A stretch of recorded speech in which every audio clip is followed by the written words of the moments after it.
दांव पर क्या लगाओगे? पैसे सब कमाना चाहते हैं इस दुनिया में। किसी व्यक्ति से अगर आप पकड़ के पूछें क्या भैया तुमको पैसे चाहिए, क्या बोलेगा? सर हाँ चाहिए। तो हम उससे पूछते हैं दांव पे क्या लगाएगा? इसने बोला दांव पे क्या लगाएंगे? कुछ नहीं, हमारे पास तो लगाने लिए कुछ नहीं है। ये बड़ा इंपॉर्टेंट लाइन है जो मैंने नीचे के 4 शब्द लिख दिए हैं कि पैसा कमाने के लिए कुछ ना कुछ दांव पर लगाना पड़ता है यार, है ना। जब तक आप कुछ दांव पे नहीं लगाते ना तो पलट के कुछ आता नहीं है यार। वो कहते हैं जिंदगी कभी देती नहीं है, जिंदगी सिर्फ लौटाती है जो आप दिया होते हो उसको। जिंदगी कभी आपको देगी नहीं, जिंदगी आपको सिर्फ लौटाएगी। क्या लौटाएगी? जो आप उसको कभी ना कभी किसी भी रूप में दिए होगे। दांव पे क्या लगाओगे? मैं एग्जांपल देता हूं आपको। राज कपूर साहब बॉबी बना रहे हैं ना, राज कपूर साहब बॉबी बना रहे हैं। मेरा नाम जोकर फ्लॉप हो चुकी है। राज कपूर की मेरा नाम जोकर सुपर फ्लॉप होगी, बहुत पैसा लग गया, कर्जा आ गया। अब वो राज कपूर बॉबी बना रहे हैं। बॉबी बनाने के लिए पैसा नहीं है, फंडिंग नहीं है, तो क्या कर रहे हैं? अपना घर गिरवी रख दिया। क्या कर रहे हैं? आरके स्टूडियो गिरवी रख दिया, है ना।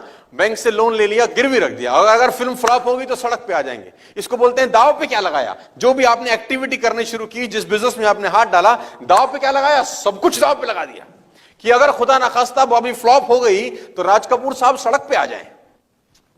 स्टूडियो गिरवी है बैंक के पास, घर गिरवी है बैंक के पास, ऑर्नामेंट्स गिरवी हैं बीवी के बैंक के पास, जो गिरवी हो सकता है, गाड़ी गिरवी है बैंक के पास, सब कुछ जिससे पैसा आ जाए ताकि बॉबी बनाई जा सके, है ना।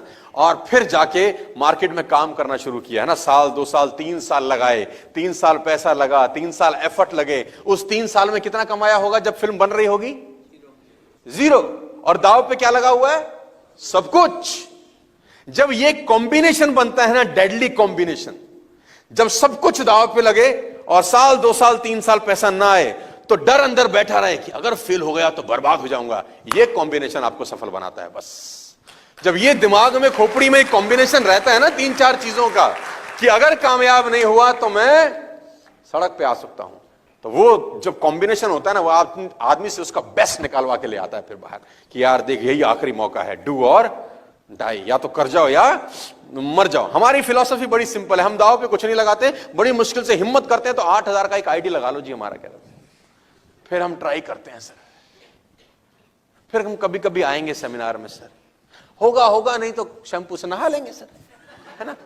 देखो दांव पे क्या लगा रहा है ये। अगर आप इससे पूछो कि तू दांव पे क्या लगाएगा, मुझसे पूछो मर्सिडीज चाहिए, बोलेगा यस सर।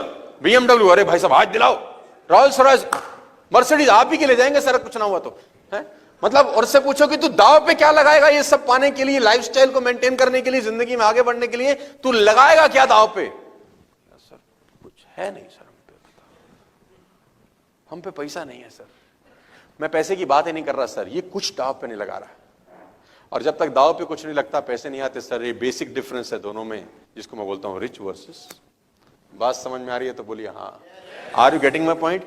नेटवर्क मार्केटिंग कैसे होगा मैं आपको धीरे धीरे समझाने की कोशिश करता हूं, और ये बिजनेस में आप पैसे कैसे कमाएंगे ये बताने की कोशिश करता हूं, और आप ग्रो कैसे कर सकते हैं मेरे साथ, मैं आपको ये बताने का प्रयास कर रहा हूं कि दांव पे क्या लगा। मैंने अपना चलता हुआ इंस्टीट्यूट बंद कर दिया जहां से मुझे 1.5 लाख रुपए आता था।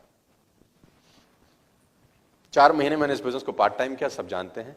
4 महीने के बाद मैंने अपना चलता हुआ इंस्टीट्यूट को बंद कर दिया। मेरे पिताजी ने बोला ये क्या कर रहा है, अगर कंपनी भाग गई तो?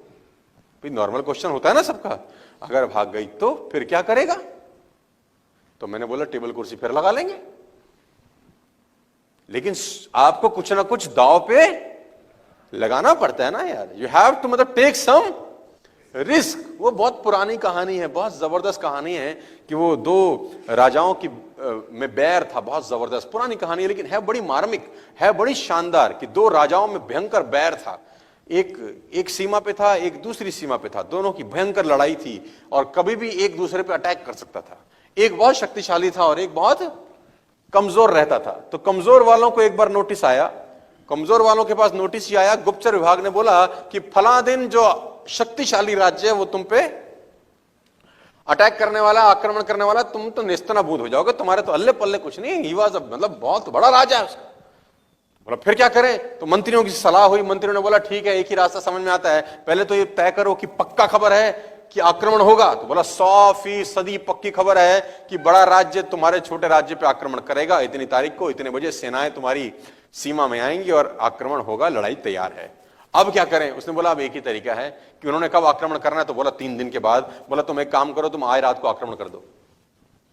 तुम उल्टा मार दो। तुमने बोला हम तो वैसे मर जाएंगे भाई, खरबूजा छुरी पे गिरे कि छुरी खरबूजे पे गिरे, कटना तो आखिरी में खरबूजे को ही है। तो बोला हम चले जाएं तो क्या होगा? उसने बोला होगा कुछ नहीं, एक चांस लेके देखते हैं, क्योंकि उन्होंने अटैक किया तो हम मरे हैं निश्चित है। हो सकता है अगर आज हम अटैक करें आनंद फानंद में, हड़बड़ी में, वो प्रिपेयर नहीं होंगे तो शायद हम जीत जाएं। तो उन्होंने बोला चलो ठीक है, मरता क्या ना करता, बेगर्स आर नॉट चूजर्स, है ना, हमारे पास तो अब कोई चॉइस ही नहीं है। तो सेनाएं रात रात में तैयार हुई और जो सेनापति था जिसने ये आइडिया दिया था उसने आगे झंडा उठा के आक्रमण की तैयारी करी और सेना ने कूच करना शुरू किया। तो कहते हैं कि एक सेना और एक राज्य और दो राज्यों के बीच में नदी पड़ती थी जो उन दोनों राज्यों की सीमाओं को बांटती थी। जब वो नदी पार करने के लिए पुल के ऊपर चढ़े और पुल पार करके दूसरे राज्य की सीमा में आ गए तो सेनापति बड़ा होशियार था, उसने जिस पुल से सेनाएं उतरी थी उस पुल में भी आग लगा दी। तो सैनिकों ने बोला महाराज ये क्या कर रहे हो? बोला वापस भी नहीं जा सकते, अब या तो मार दो या मर जाओ, वापस जाने का रास्ता मैंने तुम्हारे लिए छोड़ा नहीं है। तो मरता क्या ना, और दाव पे क्या लग गया जानते हैं? जिंदगी दाव पे लग गई। अटैक किया और जीत गए, अटैक किया और जीत गए। तो कहना जब दाव पे सब कुछ लग जाता है और आदमी के पास पीछे लौटने का रास्ता नहीं होता, जब वो अपने पुल जला देता है तो सफलता फिर उससे दूर रहती नहीं है। ये सब सफलता प्राप्त करने के लिए कुछ बेसिक इंग्रेडिएंट्स हैं यार, जो आपको चाहिए होते हैं। जब तक आप दाव पे कुछ नहीं लगाते होता कुछ नहीं है यार।